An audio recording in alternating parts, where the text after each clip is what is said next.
So I went over to his place, and I wasn't sure if this was going to be an orgy or something. I remember like douching my asshole, wearing a jockstrap underneath my thing, but also I'm a journalist and trying to be professional. It was not an orgy. I know it's our work. You never know if it's personal or business, right? And then it's always sometimes it's all of it, right? Yeah, especially when I met him half naked in our leather gear and we made out the whole night. It's like, okay, so what is this? You're listening to Sex with Emily. I'm Dr. Emily, and I'm here to help you prioritize your pleasure and liberate the conversation around sex. Ever wondered if there's more to your sexuality than you ever realized? Or relationship models that challenge everything you're used to? Men's Health and Cosmo sex columnist Zachary Zane has been there. As a self-proclaimed boyslut, he's radically open about his journey as a bisexual, polyamorous man and tells all in his forthcoming book, Boyslut, a Memoir and Manifesto. He shares how he came to understand his attraction to all genders, his experience living in a polycule, why it's healthy for all of us to get used to rejection, and how bisexuality for men is gaining more visibility. He also helps me answer your questions on exploring bisexuality while in a long-term relationship, how to respond if you're in a hetero relationship and your partner tells you they're bisexual, what do you do with that, and how to find casual, no strings attached sex. Intentions with Emily. For each episode, I want to start off by setting an intention for the show, and I encourage you all to do the same. My intention is to let you listen in on an individual who's taken the time to be sexually introspective and what they need to have an overall fulfilling sex life. Whether you're bisexual, straight, queer, polyamorous, monogamous, or something in between, we can all learn from Zachary's self-study in understanding your authentic desires. Please rate and review Sex with Emily wherever you listen to the show. My new articles, Ask Emily, what is a penis ring and why should I use it? And sexiest morning routine ever are up at sexwithemily.com. Check out my YouTube channel, social media, and TikTok. It's all at Sex with Emily for more sex tips and advice. And if you want to ask me questions, leave me your questions or message me at sexwithemily.com/assemily or call my hotline 559-TALK-SEX or 559-825-5739. Just include your name, your age, where you live, and how you listen to the show, and you can totally change your name or choose to remain anonymous. Before we get into the show, I want to tell you about something very exciting. If you haven't heard yet, I'm coming out with a book. It is called Smart Sex: How to Boost Your Sex IQ and Own Your Pleasure. It'll be out June 13th. And I would love if you would all pre-order the book right now at sexwithemily.com. Pre-ordering is a big deal in the book world, and it's going to help get the book into as many hands as possible. You can also automatically, when you pre-order, get my new and improved Yes, No, Maybe list and be entered to win the Smart Sex prize pack when you submit your proof of pre-order at the link in our show notes. So check that out. Pre-order the book. I appreciate all of you. And lastly, this episode is brought to you by Promescent. Promescent is a delay spray, and it helps penis owners last up to 64% longer in bed. You just spray it on 10 to 15 minutes before play. It lasts up to an hour, which means your partner's orgasms will increase by 50%. That's amazing, especially if you're with a vulva owner. And speaking of vulva owners, they also have a warming arousal gel. What's an arousal gel? Well, it means to boost the blood flow to the clitoris for greater arousal. You get this tingling, buzzing, warming sensations. It is so much fun, and it gets you in the mood for sex. Like if you're like, I'm not really there yet, like you rub this on and it's like, hello, I am ready to go. It's paraben and hormone free, and basically Promescent is closing the orgasm gap on both sides. Get 15% off your order if you go to promescent.com/Emily. That's promescent.com/Emily for 15% off, or just click the link in our show notes. All right, everyone, enjoy this episode.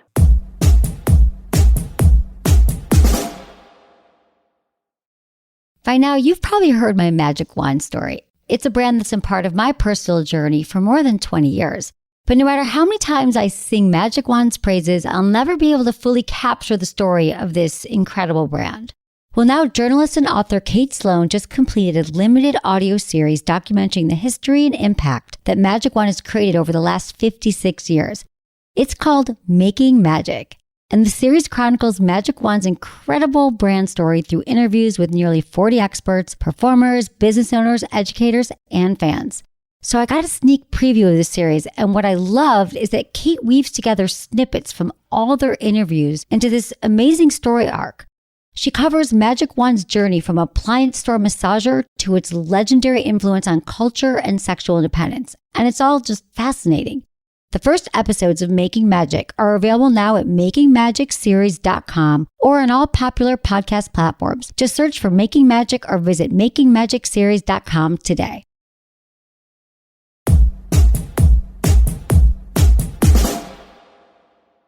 Zachary Zane is an author, columnist, editor-in-chief, and sex expert, most known for his weekly sex advice column, Sexplain It, at Men's Health. He has provided insight on masculinity, non-monogamy, sexual confidence, and the LGBTQ+ community for publications like Playboy, Cosmopolitan, Vice, and the New York Times, to name just a few. His memoir, Boyslut, comes out on May 9th.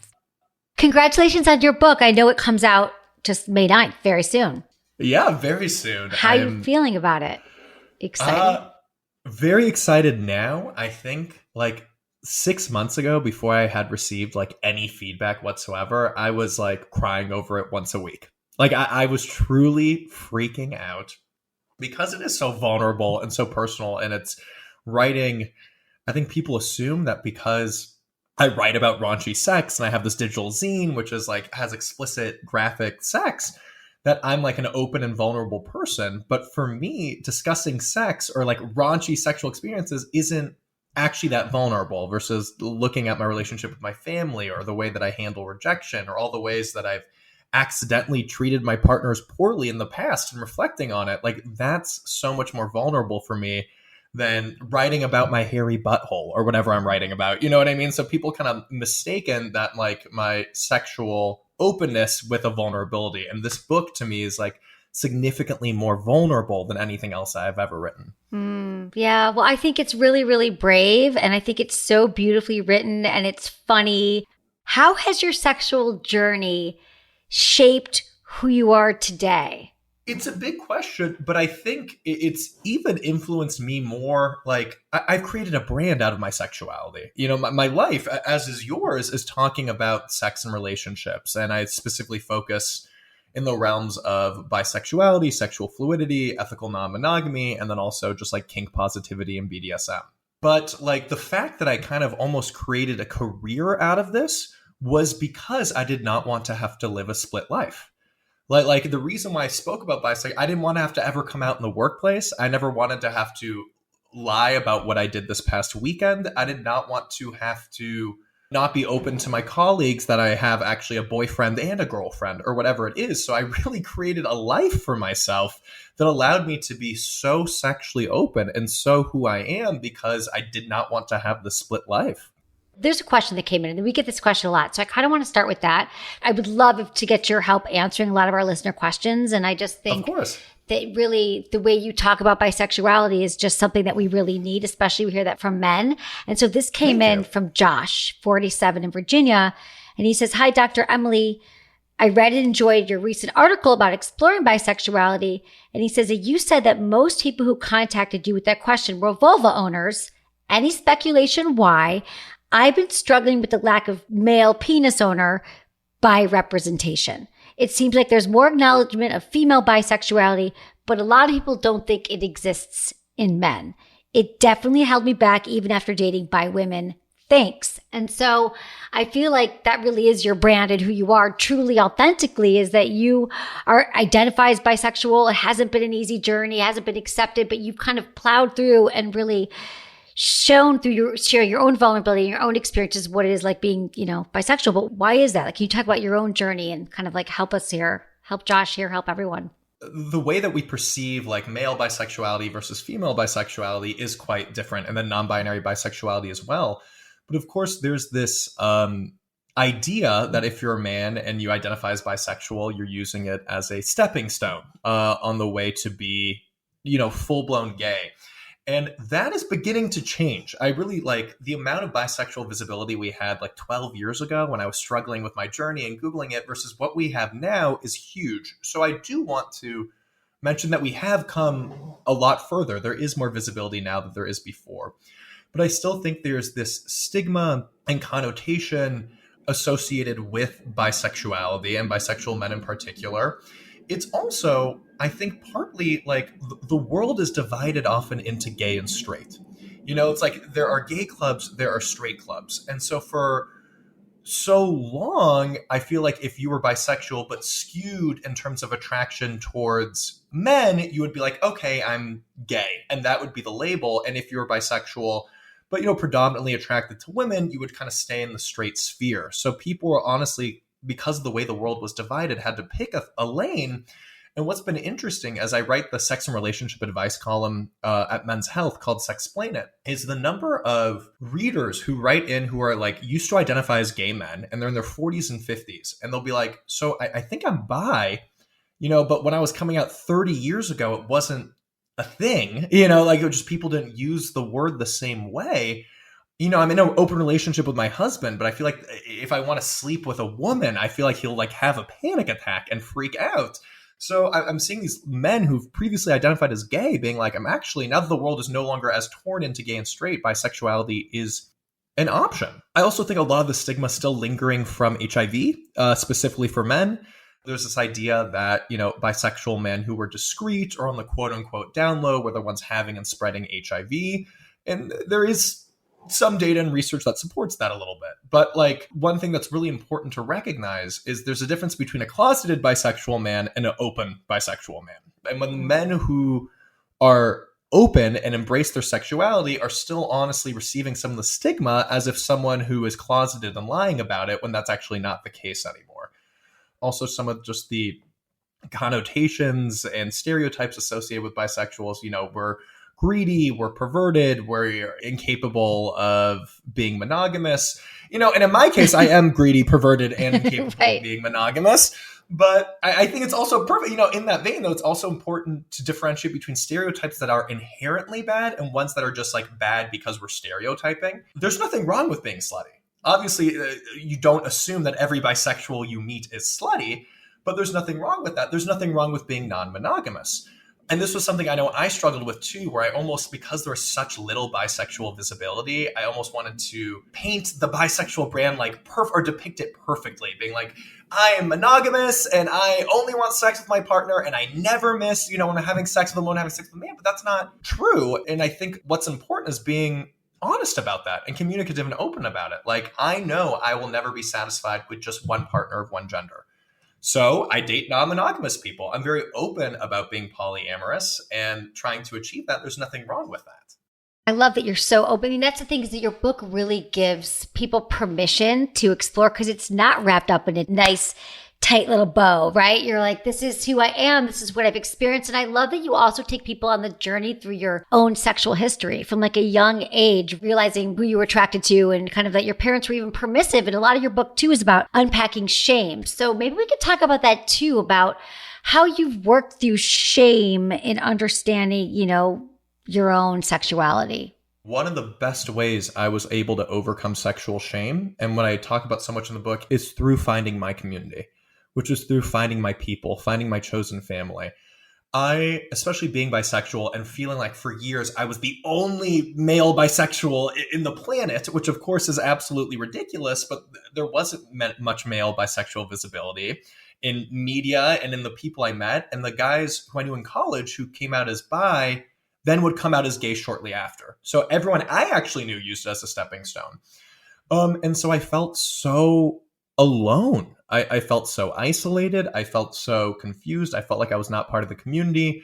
I felt like when I was with, my gay friends and I kind of brought up women I was dating, I would receive side eye. I didn't feel like they were my people. I also felt like I was closeted and confused when I was hanging out with straight people.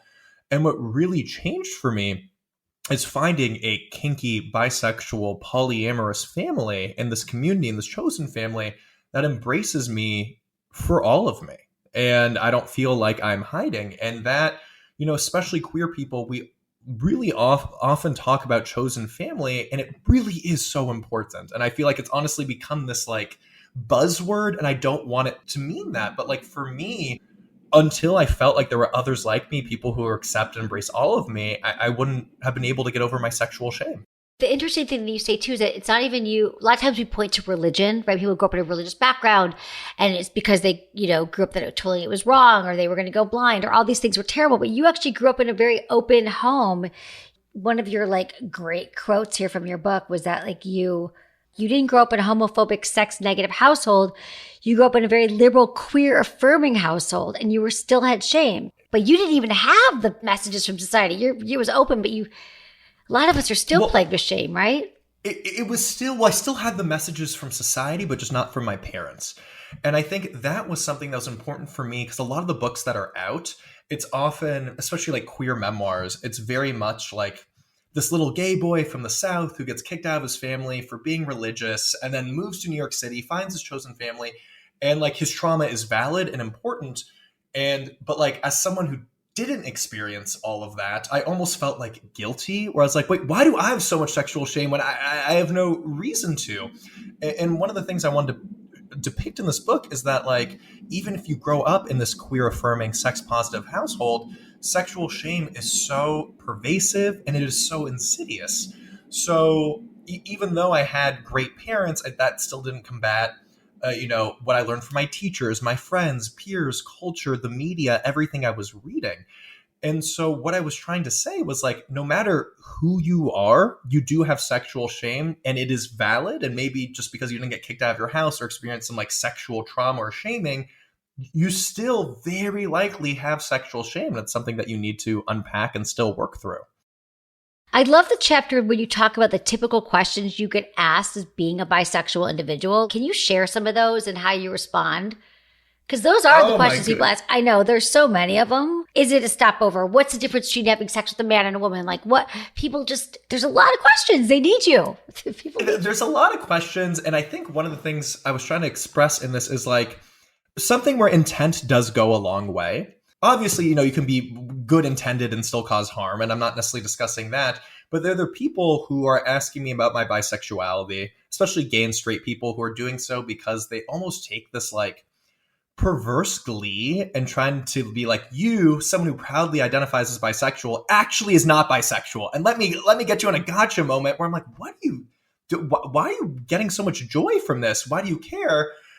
And those people, I don't engage with the same way as then the people who are asking me questions because they themselves might be bisexual and might be a little confused. And those people, I will go above and beyond and kind of share a little bit about my experience in the hopes of helping them. But let me go through. Yeah, one of them is like, isn't everyone a little bisexual is one?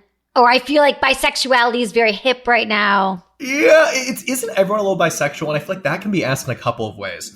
It can be like, first of all, gay and straight people who are completely gay and straight don't think everyone is a little bit bisexual. So if you're asking, isn't everyone a little bit bisexual? No, but you might be a little bit bisexual. But also, it's a way to diminish your identity, right? Because, you're coming out as something that's important and serious to you as bisexual. And then let's say your parents or your friend responds is, well, isn't everybody? That's taking away from your moment. That's taking away from what you're expressing yourselves with. So it is a way to kind of diminish your identity in a way that I don't think is cool. One question I get a lot is, are you equally attracted to men and women? I don't love this question because first and foremost, it excludes non-binary people. So I feel like the better way to ask this is, are you equally attracted to all genders? And attraction is so hard to parse out and quantify. Like at times I'm more attracted to men and women. And then if I start sleeping and dating with a lot of men, I miss women. And if I start sleeping with women, I miss trans and non-binary people. Then I go back to men. Like there's so many things that go into attraction that's difficult to answer that. And really what matters is not, am I typically more attracted to men and women? It's, am I attracted to you? Like, can we have this relationship? Let's say I'm someone who, actually, I'll give the example of a friend of mine. And she's queer and identifies as queer. And she's married to a woman. And she goes like, this has been pretty much the only woman I've ever loved. Like, and before, only woman I've had sex with. And she's like, I'm bisexual and prefer to date. And I thought I was going to marry a man, but I fell in love with this woman. And at this point, because they're monogamous, why does it matter if she's predominantly attracted to men? Because she has chosen a life and she's very happy in a life where she's monogamously married to a woman. So there's nothing to really glean from answering that question or really like exploring it. And of course, attractions change over time. Who you maybe find yourself more attracted to now might change 6 months from now or 10 years from now. So true. So what do you think is the most important thing for people who are thinking that they might be bisexual? Like, how would they know? What would be the first step? One thing I kind of encourage is, and it may sound ironic because I'm someone where the bisexual label has brought me so much joy and clarity and makes me feel so a part of this community. But that wasn't always the case. And I think one thing I'd wished is I allowed myself to explore without trying to immediately label myself. Because I'd be, like, say, hooking up with a man for the first time, and I'd be like, well, does this make me gay or straight or bisexual? And just like over analyzing it in my head. And to the point that I couldn't even enjoy the experience. I couldn't be present in the experience because I was so wrapped up as to what my identity is. So if you're able to explore without feeling the need to label yourself and remembering that, I give the example of my brother in this, who all of us were very effeminate growing up, and there was always gay rumors about us. And my two older brothers are straight. I'm the one who is not. But he goes, like I explored with a couple guys just because everyone always assumed we were gay and we were open-minded, and realized that wasn't for me. And that makes him 100% straight. Just because you've explored with men doesn't in any way make you any less straight. So you're able to explore with men, figure out if you like it or not. And, for me, it took me a lot of exploring with men to get there because I had so much shame and so much confusion. But I do think there's something to be said of, some of the porn you watch, I think is honestly a decent indicator of your attraction. Again, it's not 100%, but like if you find yourself gravitating towards gayer porn, or if you find yourself repeatedly going back to it. And I think that was the big thing for me. Whereas actually my brother, who helped me realize I was bi, when he said, I kind of saved the first part of that conversation. The second part was him being like, Zach, you've been experimenting with men for 6 years. At some point, that's not exploring or experimenting. At some point, that's a stable orientation. He's like, so that's why he was explaining how he experimented, being like, yeah, I tried it for a month. It wasn't for me. But like in that, as much as I was able to kind of rationalize all of my same-sex behaviors and still call myself straight, I really couldn't rationalize that. It's like it had been 6 years and countless men. That's not really straight. And like, what else can I say about that? So I think sometimes time will tell. And if you can somehow breathe and relax and not feel the need to clarify immediately what you are, you'll be able to actually embrace the moment and then get a better sense of what your attractions are and how you want to identify. What for you is great sex these days? I think great sex honestly comes from a place of, when you have shame, obviously you can't have great sex. I think, actually, well, that's not true. Sometimes there is some elements of shame that can be very hot, but we're not talking about that at the moment. Not eroticizing or fetishizing shame. I'm just talking about general shame. The real shame. But I think for me, I'm in a place where, and what makes sex good for me is just able to so clearly express what my desires are and creating a safe space that they feel comfortable expressing what they're into as well. And I think being me and being as out in public and slutty as I am, people feel so comfortable. I'm sure with you too, like telling me every single one of their section, everything in a way. So I automatically, I kind of create this dynamic, but I think the best part of the sex I have now is just essentially I'm doing what I want. And the more empowered I feel and the more that I enjoy sex, I've noticed that the more that my partners also enjoy sex, I'm lessing my head because we communicated beforehand what their boundaries are, what they're into, what they're not into. I'm not worried about, are they liking this? I know they'll like it. So I think a lot of it is that safety and vulnerability of knowing that, like, I know that they like this. We discussed this. We had this. I'm doing the crazy kink that turns them on. Again, like I've noticed that the more I enjoy it, the more my partners do. And again, this is not advice I would give to everyone. Of course, it's different. But a lot of my friends, I'm like, I want you to be more selfish. Now, I'm not saying this to the fuckboy who comes within 30 seconds and doesn't give a fuck about her pleasure. Right. No, that guy needs to be significantly less selfish.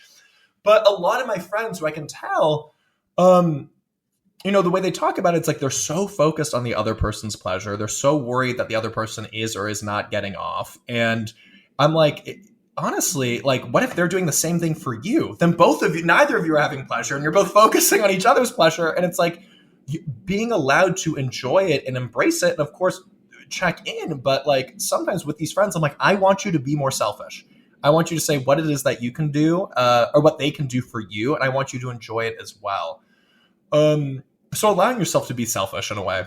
Would you mind then, Zach? Like, I would love you to give me some examples. It doesn't have to be like, you could change the names and you could change some of the details, but like, I feel like you are in such a healthy place through sexuality. You've done so much work. And if anybody reads your book, you could see that like, you just give people permission to like, it all goes and it's all okay in a way that's really, really like beautiful and life affirming. And maybe you could give an example of maybe a negotiation that you've been through in recent years in a sexual, like maybe you just met somebody. How did you figure out what you were both into and that you were equally giving and receiving? Like, are there any like stories you could tell us about how that goes down? Like, I'm always suggesting, you know, if you're getting naked with someone, like you should already be talking about sex. You're so in it. Like, what does that look like, that negotiation?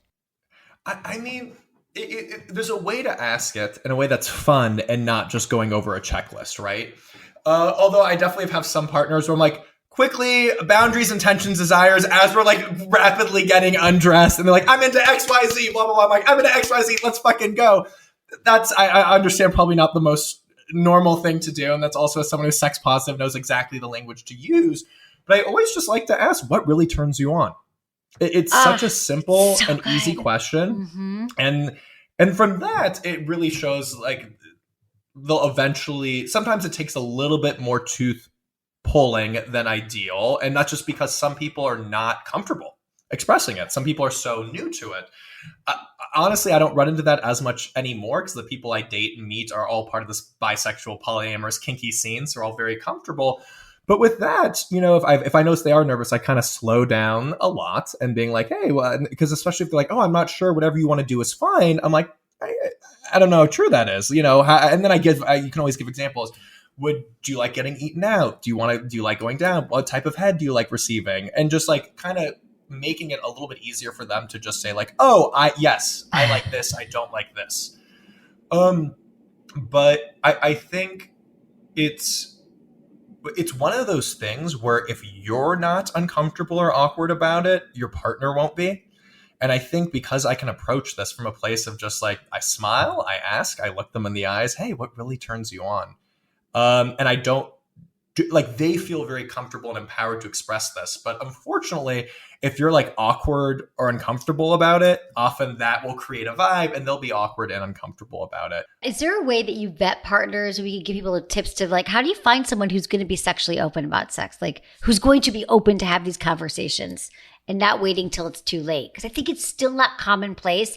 I mean, again, in like reading Boyslut, people read this, I feel like it gives you like, oh God, well, if he could do that, I could talk about it. But we're not there yet. Like most people are not sharing this stuff. You can't always know. And I think that's the process of dating. You know what I mean? Sometimes you go on a date and it might take 2 dates and then you realize you are sexually incompatible. And that's just kind of a nature of dating. That's one aspect you weren't compatible. There could have been another aspect. Of course, we try to avoid that, but it is a delicate balance to walk. You don't want to be overly aggressive and sexual and assume, you know, okay, we've just had one date. What are you into sexually? If you say that on a first date, it's very presumptuous. We're being like, oh, you assume you're going to fuck me? And it's like, well, no. I actually just want to know if we click. It's tricky. So there is no kind of magic bullet answer. I think if sex is something that's important to you, which it is for a lot of us, I think using potentially apps which kind of prioritize or focus that, where you have apps like, you know, Field is a more polyamorous app, but it also, people will list their sexual kinks on it. If you're a particularly kinky person and kink is a really core part of your identity, you should be looking for partners on FetLife. I'm also used to gay and bi male culture, and we are so explicit, partly because we have to be. Because if I go home with a guy and he's an exclusive bottom and I'm an exclusive top, I'm not an exclusive top, I'm verse for the record, just in case if anyone's listening and interested. But like, do you go home and then what the fuck are you going to do if you're both bottoms? You know what I mean? So like, it was a matter of almost necessity to be like, oh, my sexual preference is I only bottom and I'm looking for people who top. So we became more comfortable just expressing what it is that we wanted because we literally had to. And then we have hookup apps as opposed to dating apps. And even Tinder is not like Grindr or in any way, shape, or form, where we just say it so bluntly, like, hey, I'm looking for a daddy who does XYZ. But I didn't exactly answer your question. I think it's because I think you have to feel it out. I think there are certain apps you can explicitly state what you're into sexually, but that's also going to attract some creepy guys. If you say, I'm more of a sub who likes XYZ, then you're going to have people who specifically are looking for sex with you. And those guys who claim they're dumb, so they're not, they know nothing about it. I think it's trial and error, seeing when it feels right to open up. And unfortunately, sometimes you might miss the mark. Sometimes you go on a couple dates, realize you're not sexually compatible, and hopefully you figure it out after 2 dates and not after 6 months. And give yourself permission too, that's okay. Like part of the process is dating people that aren't necessarily sexually compatible, and that's okay. And then learning from those situations.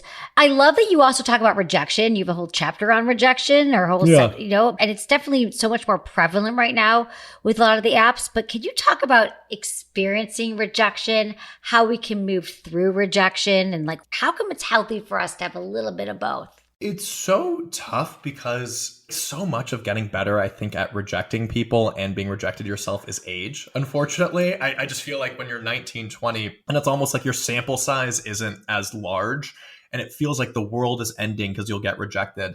And especially when you have this idea of you're looking for this like one person, and you have all of this pressure on yourself, that you take the rejection even harder because you feel like a failure because you're trying to find this person who's going to be your one man or your monogamous partner or wife or whatever. But I think a lot of the ways I've been able to kind of handle rejection better is, number one, having, again, this community and this friendship. I feel like if you don't necessarily have friends or people who gas you up the same way, and all of your self-worth is in your romantic relationships and all of your validation comes to your romantic or sexual relationships, you're going to take rejection a lot more painfully. Versus if you have, friends who validate you, who make you feel accepted and loved and welcomed in your family too, even though, yes, that's not romantic acceptance, still having that kind of safety net is super helpful.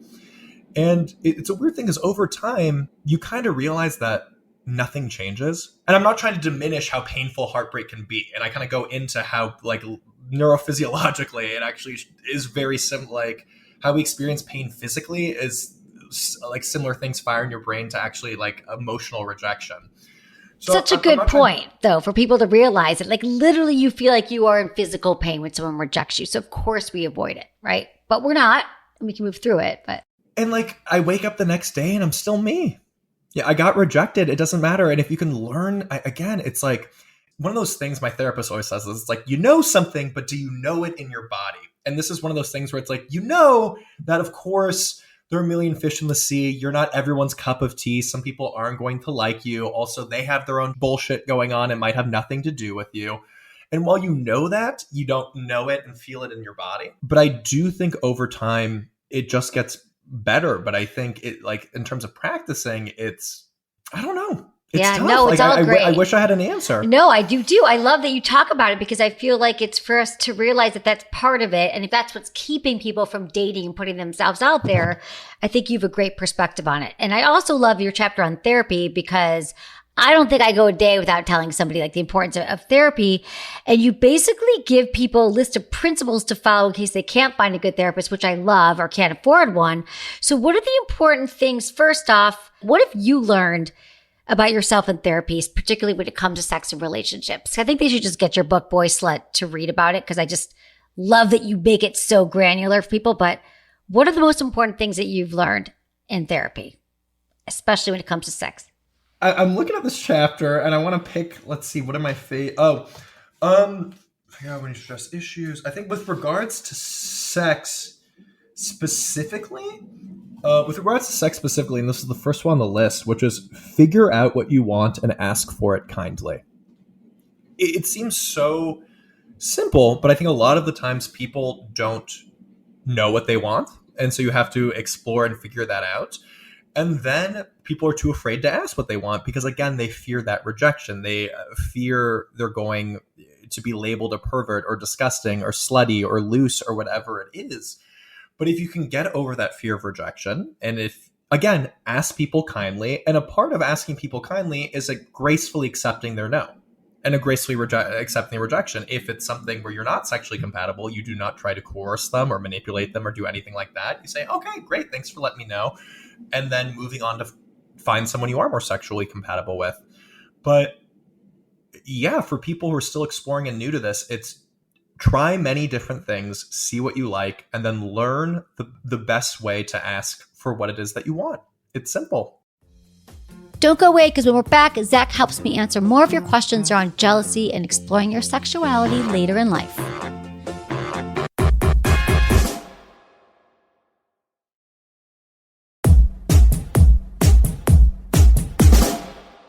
Okay, let's get into your non-monogamy journey, because I think that we are hearing so much more about non-monogamy right now. It's becoming a little bit more accepted, but how did this start for you? And tell me what your take on non-monogamy is right now. How do we manage this?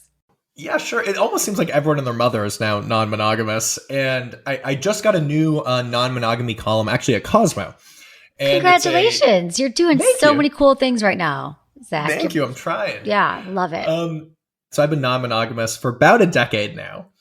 And so before everyone and their mother was, a little hair flip. No, it doesn't matter when you come to it. But it's me looking at all the mistakes I made in my non-monogamous journey and what I learned from it. And the way I got this column with Cosmo and what I pitched to them is I go, right now, for all the non-monogamous content there is right now, it's all very 101 and introductory. Nearly everything is about how to open up your relationship or how to navigate jealousy. There are still 10 billion issues within a non-monogamous relationship. When you're in it, I don't have jealousy with my partner. We still struggle with a million other things, and those things are not being addressed. So looking at the other things beyond jealousy, beyond like time management, for people who've been non-monogamous for 6 months, a year, 2 years, being like, okay, so what are actually their needs and me speaking to them? But let me share a little bit about how I got into my non-monogamous journey. And it was actually for the wrong reasons, as it was. But I'd just broken up with my girlfriend. I was already out as bisexual. She was bisexual. And after we were monogamous for a year, and once we broke up, I was excited to start hooking up with men again. I was not in a place to date. And I made that clear to the men that I would like see repeatedly, being like, I just broke up. I'm not trying to date. And two of the guys are trying to be monogamous with another boyfriend. But two of the guys who I was seeing both asked me to be monogamous. And the second one was like brought to tears, very angry at me. And I felt bad for him, but I also was kind of pissed. I was like, I was so clear about my intentions from the beginning, about everything I could offer. And what gives? Like, you were trying to change me when I was so clear from the get-go. So I decided, you know what? I'm not going to date anyone. I'm just going to do Grindr hookups that go be in and out of my apartment in a minute flat. I will not validate parking. That's what it is. And I was actually happy. You know, I think this is idea that if you're having a lot of casual sex, you're not. But at a place I didn't want to date. I like sex is a way I get to meet new people and experience pleasure. So I was very happy. And I knew once I was ready to start dating again, I would. What happened was I met this man at an underground basement at Jacques Cabaret in Boston. And I was there with a couple who I slept with. And they're like, Zach, you must meet this man. He's also bisexual. And so I go over to meet him, and it's so awkward because he's like, oh, I'm bi, you're bi too. And like, you don't introduce straight people because they're straight. Even though every well-meaning mother likes to introduce their gay son to every gay person they've met, like mothers probably shouldn't be doing that as well. But I learned there that he introduced me to his boyfriend, and he told me that he had a wife and girlfriend who he lived with at home. And so I pause and I think, and I go, are you happy? And he goes, what? I go, are you happy with this relationship dynamic? And he pauses and he thinks about it. And he goes, yeah, I really am. And I just started writing at this point. And I was like, hey, you know, I write for a gay site. I feel like polyamory is so misunderstood and underrepresented. I'd love to meet you and your polycule and everyone and potentially do an interview on you. But I learned later he was very impressed with my response, because most people hear, oh, you're poly, oh, you have a boyfriend. They're like, oh my God, how do you not get jealous? How do you deal with your time management? And I think I was the first person to kind of ask him, like, are you happy? Is this worth it? Because I know this is a lot of work, and is it worth the work? So I went over to his place, and I wasn't sure if this was going to be an orgy or something. I remember like douching my asshole, wearing a jockstrap underneath my thing, but also I'm a journalist and trying to be professional. It was not an orgy. I know it's our work. You never know if it's personal or business, right? And then it's always, sometimes it's all of it, right? Yeah, especially when I met him half naked in our leather gear and we made out the whole night. You know, it's like, okay, so what is this? But I actually remember thinking I did not want to be polyamorous after this. I remember seeing how it felt like if one partner got a kiss, the other one partner got a kiss. And the way they did their polyamory was everything needed to be very equal. And I remember seeing this and being like, this just seems like a lot of work. And behind closed doors, there's a lot of communication, a lot of tears. I don't know. This doesn't seem like this happy family that they're projecting. I can tell there's a lot underneath. And I don't, as someone who was trying to avoid work and avoid serious relationships, like this didn't seem right. But I hung out with them because they were super nerdy and geeky, as all polyamorous people are. We played our board games and they invited me to sex parties. And then the man who had a boyfriend, a wife and a girlfriend, eventually asked me out on a date after like 2-3 months of hanging out. And I was actually, again, not in my dating phase, but I said yes because I thought things couldn't get serious. I thought the man has a boyfriend, a wife, a girlfriend, other secondary and tertiary partners, right. Let alone has time to breathe versus date someone seriously. And so I agreed. And that's not why one should agree to go on a date with a polyamorous person. You do polyamory because you want more love, not because you want less love, right? But I agreed to do this. The date went well. And before I knew it, I was seeing him a couple times a week, then 3 times a week. And then he and his boyfriend ended up breaking up, and I ended up moving in like 4 months into dating. He asked me to move in with him and his wife because the girlfriend was moving out. And I was like, at first I was like, I laughed. I literally laughed. And he was like, why are you laughing? I could tell he was hurt. And I was like, no, this is insane. I don't want to do, like, how would this work? And like, I had this fear that, I fall in love with this man, and then, the wife gets a job elsewhere, and then he has to go because it's his wife. And then I'm left just crying in this. I just was so afraid. But then I was like, okay, well, I'll talk to your wife about this first, see what she thinks, and then I'll get back to you. And every qualm or worry that I had, they were able to address.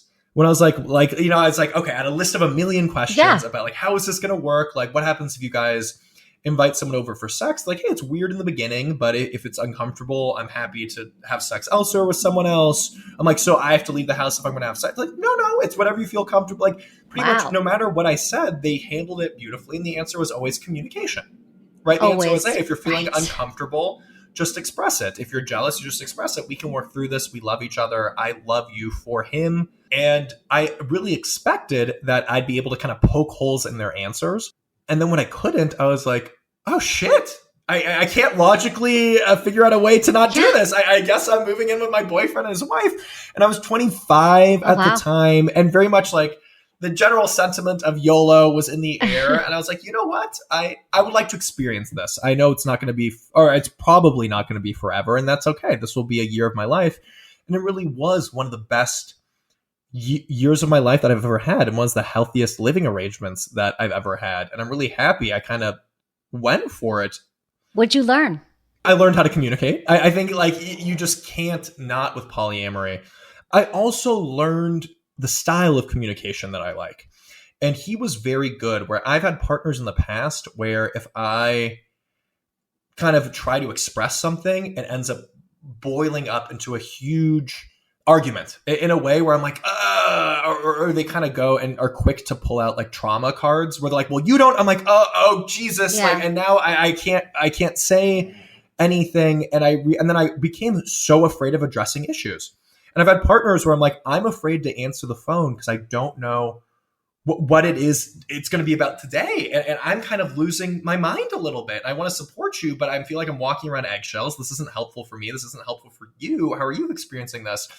But he was the first relationship I was in where like, I just felt I could say something. I was brutally honest to him in a way that I hadn't been with other partners. And it was because of the way that he responded to it. He did not take it personally. He wouldn't lash out. He would admit when he was wrong, the way I admitted when I was wrong. So being able to address issues more calmly and not having fear about confrontation. And again, this has nothing to do actually with being polyamorous. Yeah. It just was his personality type. But from that, I'm like, okay, this is what I should look for in a partner. Were you sexual with the wife too? So I was not. How did that work? Because I know, okay. So it was also good that she had another girlfriend who ended up like moving in with us at some point too. Sounds like a good time. Yeah. It was a good time. This was also in Somerville, Massachusetts, which is like the one city. It's right next to Cambridge and Boston, but it's like I think, the one city in the US to have like legalized like multi-person relationships in a way. Okay, so you're in the right place. It really is that place. I don't know how it works on a federal level. I don't know how you can file taxes, but I think it's more of a just showing their support for polyamory. But some of them is very polyamorous. I love it.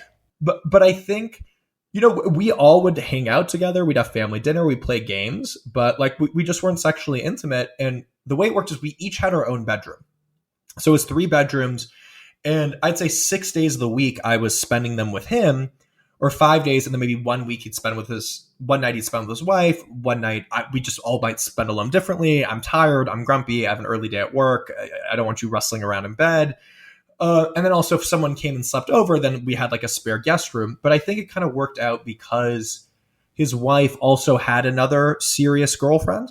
So like it wasn't, I think if it was just me and she was pining after the attention for her husband, that could have been a lot more challenging. But it's like, as he was experiencing NRE with me, she was experiencing NRE with her new girlfriend. And so it kind of worked out fine. And then all of us would play games together. We had this big, happy family. Oh my God. Sounds like, it's communication. At the end of the day, I feel like people in open relationships or polyamory spend more time communicating than actually having sex, which can make the sex less complicated too, because people assume that they think you're having sex like all the time. It's having good sex. Yeah, what do you think? I know, are sorely disappointed when they realize so much of it is about sharing your Google Calendar and exactly. emotion. So like, true. I thought I was going to be out and fucking everyone. And then you're like, oh, it turns out I'm not actually having that much sex and it's a lot more work.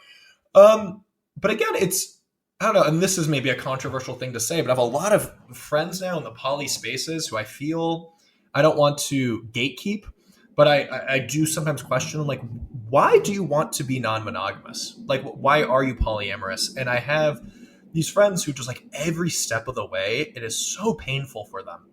And they're trying to force compersion. They're trying to be happy when their partner goes out on a date with someone else, but they're home freaking out, texting me, waiting for their partner to come back, and they're getting jealous. And I'm like, what? Again, why are you doing this? Like, I feel like in their mind, it makes them more emotionally mature, or they think, oh, I've overcome my insecurities, or I'm more involved. I'm like, there's nothing wrong with being monogamous. Enjoy being monogamous. Obviously, work through your insecurities and jealousy. But I sometimes ask them, like, why do you want to be polyamorous?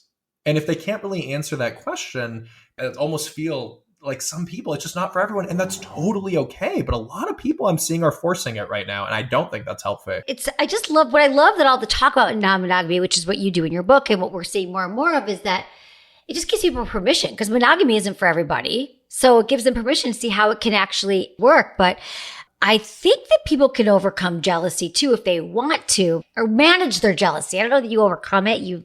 What do you think? It's tough, because a part of me is like, if you're monogamous and you don't have to work on your jealousy because your partner is someone who just like does not cheat, does not flirt, it's like, okay, that does work. You've put yourself in a situation where you're not really going to be jealous, and that's okay. But then another part of me is like, well, you're not dealing with the issues straight on. You're kind of avoiding it, but you're happy doing what you're doing. So a part of me is like, live and let live. I'm not sure. Well, I actually have a question here that kind of addresses some of this stuff here. This is from Abby, 24, Michigan. Hey, Dr. Emily, I love listening to your podcast. It's helped me be more open-minded sexually. I've been married for 3 years and been with my husband for over 5 now. Before we were even thinking of getting engaged, he told me he may have thought he was bisexual. He said he didn't really feel the need to explore the side of him since he was with me, and I was fine. It didn't bother me. Well, it didn't come up again until recently. If I'm being honest, I kind of forgot, so she blocked it. But he told some LGBTQ plus friends he thought he was bisexual. She said, I'm totally fine, he told her friends, and I'm really happy he felt safe to tell him that. My problem is my own insecurity. Since the first time he mentioned his bisexuality, I have known 5 people to leave marriages or long-term relationships due to their sexuality. And her examples are, it started with the partner saying they were bisexual, and then shortly after realizing they're actually gay. My husband loves me, he's committed to me, and I believe him, but I'm freaked out, in all caps. I won't be good enough. He'll want to explore something with a man. I don't feel I'm open to an open relationship either, so that doesn't feel like a solution. I love him and I married him because I want to be with him forever. How do I work through my own insecurities? Thanks. Can't wait to hear your answer. I think, first of all, those feelings are normal, right? I feel like, especially when you've heard horror stories of men coming out as bi and then leaving their wives or coming out as gay shortly after, it's going to be very challenging, even though you love and trust your husband, to not get a little bit anxious. And I think one thing to potentially ask him is, what does this mean for us? Why are you telling me that you are bisexual? Is it because, hey, I want to share everything with my wife and I love her and I want to embrace this aspect of who I am and I want you to love me for who I am and not feel like I'm hiding? And maybe I want to watch RuPaul's Drag Race and I want to comment on how hot these guys are together? Or is he saying this because he wants to explore, because he wants to open up the relationship? And the truth of the matter is, he might want to. And I know that's not going to make you feel better, but like a lot of men, when they realize they are bisexual, and women too, when they realize they are bisexual, do want to explore. And it might, I know this is depressing, it might end up with you amiably breaking up because he needs to explore the side of his identity.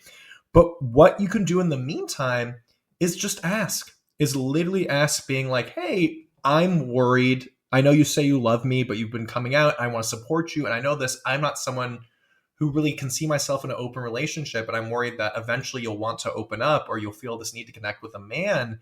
What are you feeling? And please be honest with me, because his gut response might be to lie and to be not like negatively, but just be like, oh, no, honey, it's you. It's always you. But like giving him the space to be honest about it. But like, unfortunately, you're going to have to live with some of this insecurity and ambiguity for the time being, which I know is terrible. But I think just having repeat conversations with him about what this means, how he's feeling. I can give the example of what my first girlfriend, when I came out after, is bi, and I was actually very jealous. And then I can answer how to get over your jealousy in a moment and work through it. But I was actually extremely jealous and she was not. We were both bi. And our agreement essentially was, she was like, eventually at some point I'd like to open up this relationship. Not yet. And probably every 3 months we would just check in, being like, hey, she'd be like, how much do you miss sleeping with guys? And I'd be like, I miss it, but not enough to open up our relationship. Ask her, how much do you miss sleeping with women? I miss it, but not enough to open up this can of worms. I'm like, okay, let's reassess in 3 months. And we did that. And eventually we broke up after about a year before we ever reached that point. We were kind of waiting to cross that bridge when it comes. And I think that might be something you're going to have to do. And I know that that's not the certainty that you want from this, but that is the reality of it. Moving on to answer your question about jealousy, I think one thing that's important is jealousy in and of itself is not a bad emotion. It is a neutral emotion, and it's usually trying to tell you something. So I'm feeling jealous because I am afraid that this person is going to leave me for another person. Okay, so I need to work on my abandonment issues, or I need to seek more reassurance from my partner. And also sometimes you're being jealous because your partner's being an asshole. And that's also valid too. You know what I mean? It's not always you. But if you can get to the root of your jealousy, is it because I've put on a lot of weight recently and my partner started dating someone who has my old body type, and this is really triggering me, making me feel insecure that he no longer loves me, and really whatever, getting to the root of what this jealousy is trying to tell you and then tackling at the root. And again, just being honest about it. There's nothing wrong with wanting some reassurance from your partner. But when we lash out and get angry because we're jealous, or we blame our partner, or we go inward and we're sad and we think that we're this terrible person or this insecure person for being jealous, that's what becomes an issue. But jealousy is just like any other emotion. I think really just getting to the root of it can really help you tackle why you're feeling jealous and respond to it, and have your partner help you with your jealousy. I love that. It's so true that jealousy can be such a great learning tool too, because usually if you look at we're jealous or we're envy of, it's telling us kind of what we want too. It's kind of telling us more about ourselves in many ways too, or about, it's our reaction to something. So yeah, maybe if it's about just whatever, even in life, if you experience jealousy towards a person or envy, usually it's a message for ourselves. It's not necessarily about what someone's doing to you. It's about our own relationship. Now, that someone could be an asshole too to you, and they're showing you signs that maybe there are signs that there's cheating or whatever, but that's still something that you need to get into with the person and talk to them about it. But a lot of times our jealousy, if the person's not being an asshole, you're in a relationship, it's about us. Really, it's our own work we have to do and communicate for sure. The other thing I want to say, going back to Abby really quickly, our married friend with the husband, is just to sum that up. I love that you said that it's like a healthy way of saying that she doesn't have to solve it all now, but to continue, maybe it's every 3 months. Because I think that couples have these conversations once and then they never go back to it. Or they're like, I think I heard my partner. You got to keep revisiting it. Maybe it's once a month. You have a set schedule where you are addressing these situations right now, addressing it with your partner all the time. I like having couples having a once a week a check-in, like having that they're like, we're going to talk for 10 minutes a week on the state of our relationship. I know people in open relationships probably do that more. But I think that it's so helpful to avoid things boiling up and bubbling over or just, spiraling in your own head and getting so anxious that by the time you've actually addressed the partner, like, because something that was probably a miscommunication has then exploded in your mind. You're like, how did we get here? No, those check-ins I feel like are so helpful. And I try to do them with my partners too. I love that. It's all communication, really healthy communication. And I love that also in your book, Boyslut, you demonstrate the conversations and how to do it, which is really helpful. We're not just telling people to communicate, kind of drilling down and showing your real life examples and through your own vulnerabilities, how you've done that, which I think is so helpful. Yeah, I think I always try to give, instead of just saying communication, I try to give here's a script potentially for it. Because again, figuring out what type of communication works for you and matching up with someone who also shares that similar type of communication. Yeah, it's a skill set for sure. Okay, I have one last question for us. This is from Sarah, 30, Canada. Hi, Dr. Emily. I've been listening for 2 years. I've gotten a lot out of it. Like a lot of people contact you, I grew up in an incredibly religious home in a small town. Over the last few years, I found myself more drawn to women. And when I think of the future now, I think I can see myself with a man or woman. I haven't been much of a long-term dater before. I've only had a couple of longer relationships, but now I feel like I need to figure out myself since my sexuality wasn't something on my mind before. So where to start? Do I go to a queer bar or event? And if someone's interested in me, do I let them know I've never been with a woman before? Do I just put it on the apps that I want to experiment and figure myself out? Or that I've only been with men, or I'd like to change that? She says, do you think that women who already know who they are would be interested in someone who's just trying to figure themselves out in their 30s? So what I love about this is first she's just saying how do I do it? How do I address it? And if I already missed the boat, am I too late? I think that all of these messages I've missed it. No one's going to want me. Something's wrong with me sexually, right? All these, she just kind of encapsulated a lot of the angst that a lot of us have about sexuality and exploring. Yeah, I'll start by saying it's never too late. And I really do firmly believe that. I think what might be helpful for you specifically is, because sometimes people ask me, do I put I'm bisexual on my dating profile?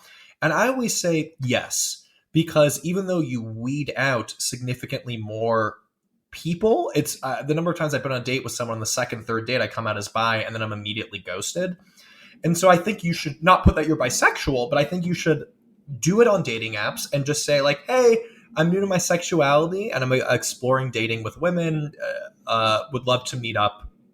Frame it better than that. But I think something where you explicitly state that. And yes, you're going to get fewer matches, but that's the point. You want to match with someone who's clearly okay with this, or someone else who's also new to exploring their sexuality and is excited to do it with you.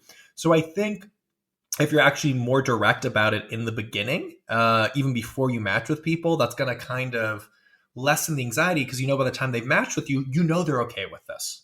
So that'd be my advice. That's great. It's so true. It's we think that we're so afraid of stating what we want because people are going to reject us, but those people are doing you a favor. You don't want to be with them. That's how you're weeding everything out. Yes, go to places where you're finding other open-minded people and you start to, if you have any friends who are bisexual or dating other women, I think it just takes community. And maybe it's going to one party where you feel like people might be a little bit more open, and then you'll meet someone there and they'll lead. And there's nothing wrong if you're meeting someone out and about. Let's say you're flirting or another girl's flirting with you at a bar and you get her number for a date. Just be like, hey, just a heads up. I'm actually pretty new to dating women. I just want to make sure you're comfortable with that. Be honest with it. Yeah. You don't have to pretend. No one's expecting you to be more experienced than you are at different places than you're at. You're where you're at now. Be real and honest. Yeah. I love it. Zachary Zane, thank you so much for being here. I have to ask you the 5 quickie questions we ask all of our guests, and then we'll get into where people can find you. Okay, ready? These are just quick. What's your biggest turn on? Oh my goodness. It's quick though. It's like asking me what's my favorite child. I love all of them. My biggest turn on is confidence. Biggest turn off. Can I say not confidence? No. Biggest turn off is people who do not know what they want. Yes. What makes good sex? being able to openly articulate what you want without shame and being open to other people's experiences too. Something you would tell your younger self about sex and relationships. Oh, it's going to be awesome. I know you're struggling a lot right now, but don't worry, it will get better. What's the number one thing you wish everyone knew about sex? There's no one way to have it. It's have sex however you want to have it, and whether that means you don't have sex at all because you don't enjoy it and you're asexual, or you like having sex any day that ends with the word day in it. Own it. There's no one way to do it. The key is just finding someone else who shares similar desires or lack of desires to you. Thank you so much, Zach. How can people find you and your book and all the great work you're doing? Yes. So there it is. Hold on. Wait, where did I put it? I always have it everywhere. Oh my God. I have it for you here. Thank you. So ZacharyZane.com. You can buy the book. You just type in Boyslut, one word. It is everywhere. Buy it at any bookshop. You can buy it on Amazon. And please tell all of your friends. Please tell everyone. But you also can follow me on Twitter and Instagram at ZacharyZane_. I also have a book tour that's going to be in May and June. I'll be in LA, SF, New York, Chicago, Boston, Nashville, all over. So if you head to my website, I can hopefully be in a city near you. If not, I also have a lot of virtual book tours as well. So no matter where you are, you can listen in. Oh my God, amazing. Thank you. We'll put that all in the show notes. And thank you just for your honesty in your book and really for your writing. It just really helping people feel safe. I think you're going to help people like get rid of their shame and feel really great about exploring and having better sex. So thank you for being here. Thank you. Thank so you so much nice for to meet having you. me on. Yeah, thank Great you. to meet you. You too. Thanks.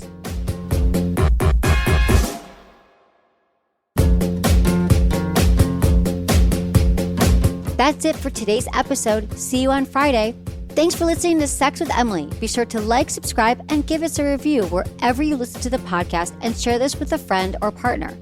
You can find me on YouTube, Instagram, Facebook, and Twitter at Sex with Emily. Oh, I've been told I give really good email. So sign up at sexwithemily.com. And while you're there, check out my free guides and articles for more ways to prioritize your pleasure.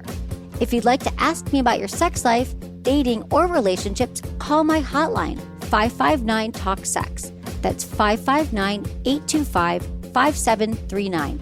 Or go to sexwithemily.com/askemily. Special thanks to Acast for powering the Sex with Emily podcast. Was it good for you? Email me, feedback@sexwithemily.com.